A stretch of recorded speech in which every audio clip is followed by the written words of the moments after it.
So in this video, I'd like to talk about pulses, taking the pulse, which is a surprisingly common diagnostic technique across the world in kind of early modern medicine, but which, despite the surface similarities, turns out to be a very different activity in everywhere it sort of appears. Okay, so I'll go through the European version of taking the pulse, and then the Chinese version, and then just a little bit about the Indian Ayurvedic version. Okay, so the theory of taking pulses in Europe is largely defined by the work of Galen. So Galen is one of these sort of titanic figures that defines a field for like a millennium and a half. Galen was born in the Roman Empire in what's now modern-day Turkey to a Greek family, and his writing on medicine became standard in Europe for a really long time. The ideas that he presents are standard for like a millennium and are influential for a millennium and a half at least. So Galen's basic thing on pulses, so he describes taking the pulse as an important diagnostic tool for understanding the condition of a person that's being treated. So he distinguishes four phases of the pulse. So there's the systole, which is where the vein or artery expands, and the diastole, where it kind of contracts. If you feel your own pulse, you can sort of, you feel the outward part and the inward part. Galen actually distinguishes four phases of the pulse. So there's the systole, and then there's the pause before the diastole, and then the diastole, and then the pause before the systole. So very finely distinguished sort of like segments of the pulse. And then there's a whole bunch of extremely fine sort of diagnostic criteria for what's going on with the pulse. So each part of that four-phase pulse cycle is judged in terms of the speed and the force. So Galen presents a pretty elaborate system of understanding what's going on with somebody based on sort of these things. So these are all criteria for understanding what's going on with somebody's pulse. The ratio between the four parts of the pulse, so how long or forceful is the diastole versus the systole, how strong it is, how regular they are, whether there seem to be a lot of blood in the artery, whether it's full or empty, whether the artery wall seemed hard or soft, and so on. I mean, it's a quite elaborate system, and you'd have to be quite an expert to even think that you could distinguish all of these various qualities of the pulse. Okay. So taking the pulse would have been common practice for the whole period up into the sort of medieval period. Medieval doctors, let me talk a little bit about the kind of medical hierarchy in Europe. So what would somebody have done with the pulse, and who would have done it? So the person taking your pulse was probably a doctor, and medicine was one of the kind of higher arts that you could study at universities in the medieval European world. Lots and lots of educated people studied it. It was often a part of a curriculum that included a bunch of other things. So you wouldn't necessarily just specialize as a doctor.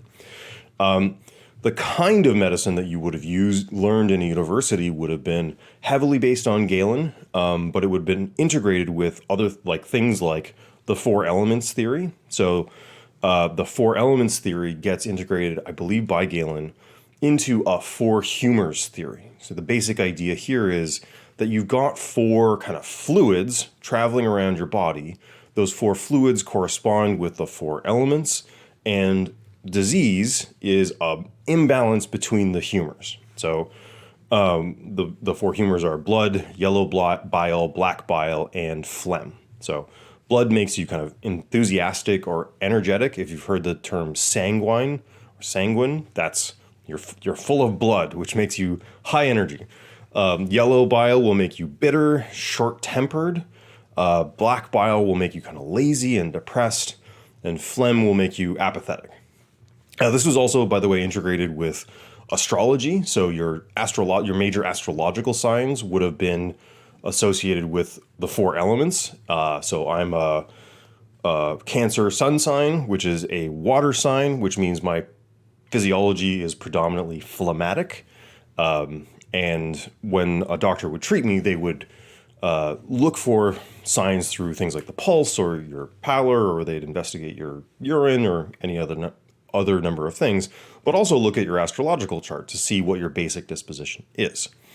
So disease in this period in medieval Europe, early modern Europe, was understood as an imbalance between the humors. So you've got too much of one of the humors and you need to sort of balance them out. Okay, so say you're sick in medieval or early modern Europe. If you got the money, you can get a doctor to come to you. Once the doctor's diagnosed you, however, they usually wouldn't be the one to actually apply the treatment.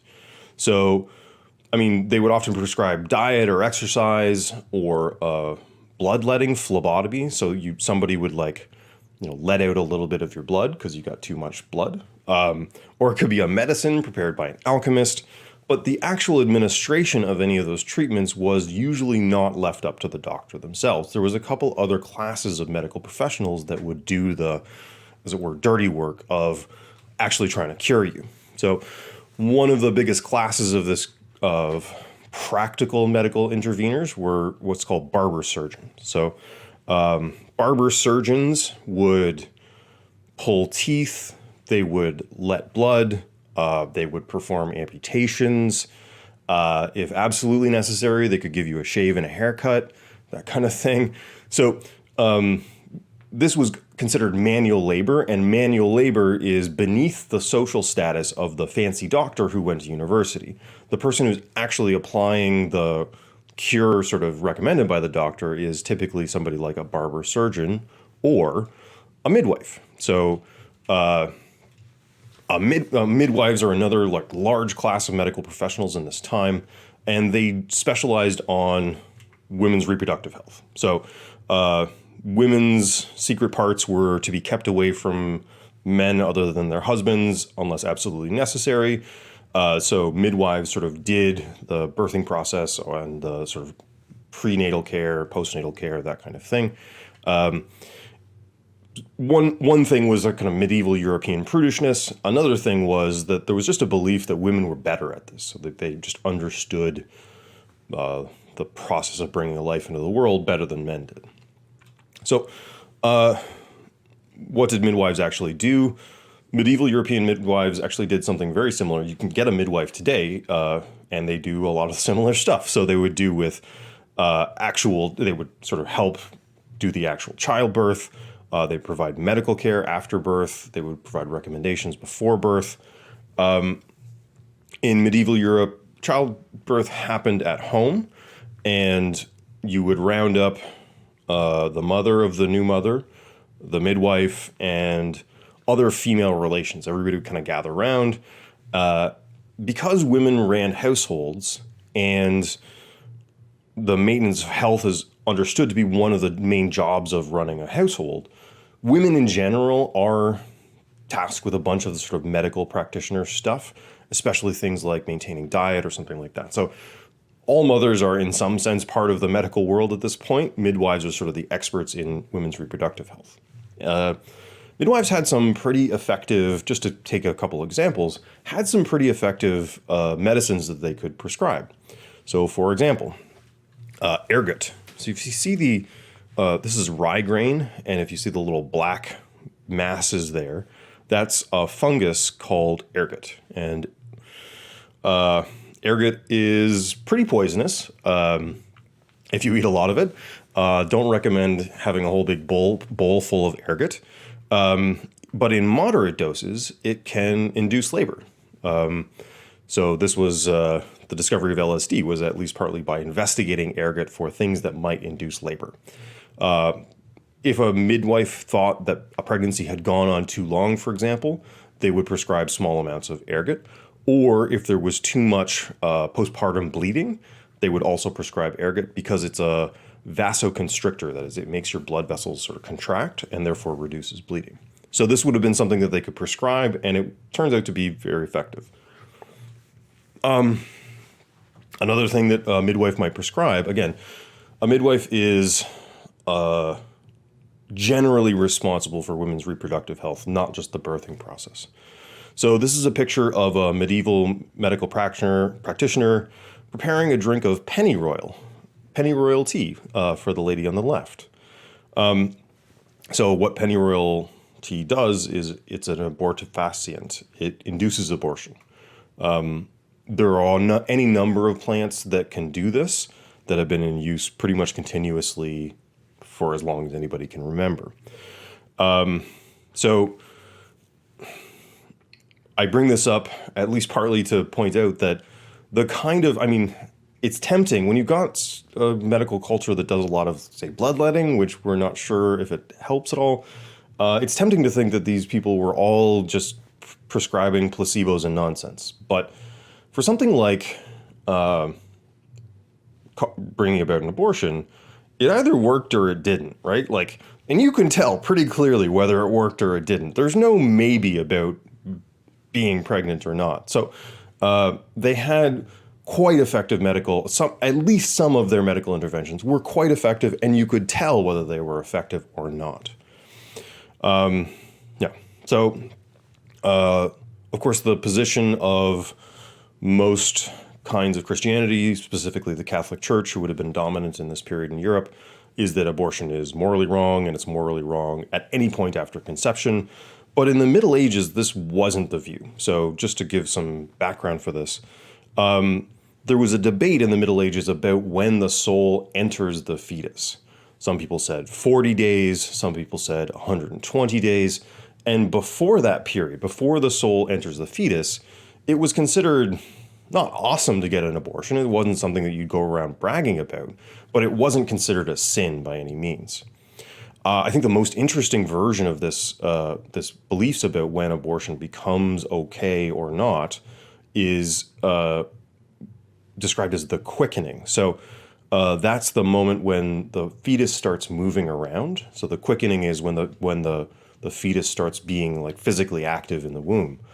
And I think that's interesting because by making it something that really only the woman who's pregnant can tell whether the fetus is moving around, she can feel it, but other people probably can't.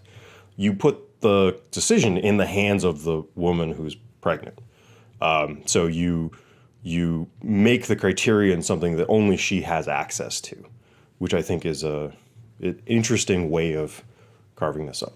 Okay, so there you go. Okay, so that was the pulse and what you would do with the pulse in medieval European medicine and early modern European medicine. Let's switch over to China now, and we've got a practice of taking pulses that, again, superficially looks extremely similar. So the doctor comes up to you, the doctor puts their hand on your wrist, and they feel your pulse.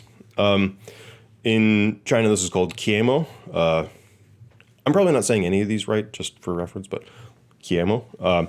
So it's a diagnostic technique, but the theory and the practice turn out to be quite different. So you can see in this little diagram here, there are, instead of just having a singular point or sort of any point at which you can take the pulse, there are three specific points. There are 3 points, and at each point, you can either take the surface level pulse or the deep pulse. By pushing a little deeper, you feel another pulse underneath the first one. So there are, in total, 6 pulses. You can take 3 on the surface and 3 on deep, and on the left and the right wrist. And each of these points corresponds to a different organ. They're covered these points covered all 12 mo in the body, which are not quite blood vessels and not quite pulses. The mo are understood as sometimes being full or empty, quiet or moving, slippery or rough. And each of these if you had a slippery mo at a specific point on the wrist, it would be understood to be evidence for a certain diagnostic sort of category that you might fall under. Okay. And in traditional Chinese medicine, the sort of in something weirdly similar, but also quite different than the European model, disease was understood to be an imbalance of the elements. Although rather than 4 elements, there are 5, and they are sort of it's just a different way of carving up both the elements and the features of the body. So the 5 elements in traditional Chinese medicine correspond to 5 organ systems. These aren't quite literally just the organs, but they're understood to be a whole body system that's sort of centered around the physical organ. Each of the 5 organs correspond to a different emotion, and disease is understood at least partly in terms of imbalances of the organ systems and their mutual influence on each other. Okay. If an imbalance was diagnosed using Qiemo or any other number of diagnostic techniques, they might do a few different things. For example, they might give you plant medicine. So plant medicines in traditional, there's just so many different plant medicines. I've been focusing on the ones that I think really work. That's me being not a super good historian. We're supposed to be quite neutral about the reality at the time because people wouldn't have distinguished stuff that really works from stuff that doesn't really work. But I do think it's important here to try to convince you that these various groups were not just completely ignorant. They weren't just wrong about everything. A bunch of the stuff that they dealt with seems, even to the 21st century eye, to be very effective. So here's one from traditional Chinese medicine, Ma Huang. Again, I'm probably saying this very wrong, but in English this is called ephedra, and it contains ephedrine, which is it's a stimulant that also acts as a kind of decongestant. So ephedrine is currently prescribed all the time for things like asthma. So some of the plants that they would have been prescribing for various medical problems would have been very effective. I mentioned in the last video some trepidation by European doctors about the idea of using snakebite pills with arsenic in them, despite the fact that they totally seem to work. I mean, understandable, right? Because arsenic is poison. If you take a bunch of arsenic, you die. That's terrible. But here's another sort of mineral medicine from Chinese medicine. So there's plant medicines and there's mineral medicines, so salts and rocks and ores and stuff like this. And this one is called Pi Shuang, and we would call it arsenic trioxide. It's just arsenic with 3 oxygens on there. But it turns out that arsenic trioxide is an effective medical treatment in some cases. So for example, based on the ideas of traditional Chinese medicine that arsenic trioxide might be an effective medicine, there is currently an FDA-approved treatment for some types of leukemia, which is basically just injecting arsenic trioxide into your veins. And this was discovered by going back to traditional Chinese medicine and relooking at a bunch of the interventions that were available. Okay, so arsenic, good and good for you. Okay, and just very, very briefly, I want to mention the fact that there are also there's also a tradition of pulse diagnostics in Ayurvedic medicine. Same basic, if I just showed you this picture, I think it would be very unclear whether this person was doing good old Galenic pulse diagnostics or Qiemo. This person is doing a separate activity that just looks exactly the same. So in Ayurvedic medicine, again, we've got a different way of carving up the basic structure of the body and a different practice, a different sort of theory that's being applied when people do pulse diagnosis. So in Ayurvedic medicine, there are 3 doshas. The doshas are different systems in the body, and just like in European medicine, you can have, again, in European medicine, I would be a phlegmatic type.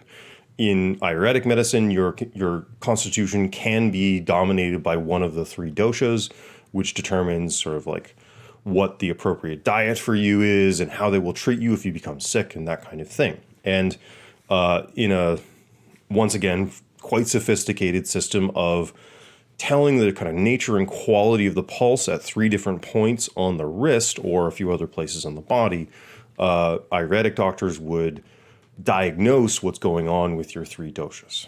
Okay. So once again, it looks exactly the same, but it's a profoundly different activity because the theory and the sort of the diagnostics that you get out of it and what you're looking for in the pulse is radically different.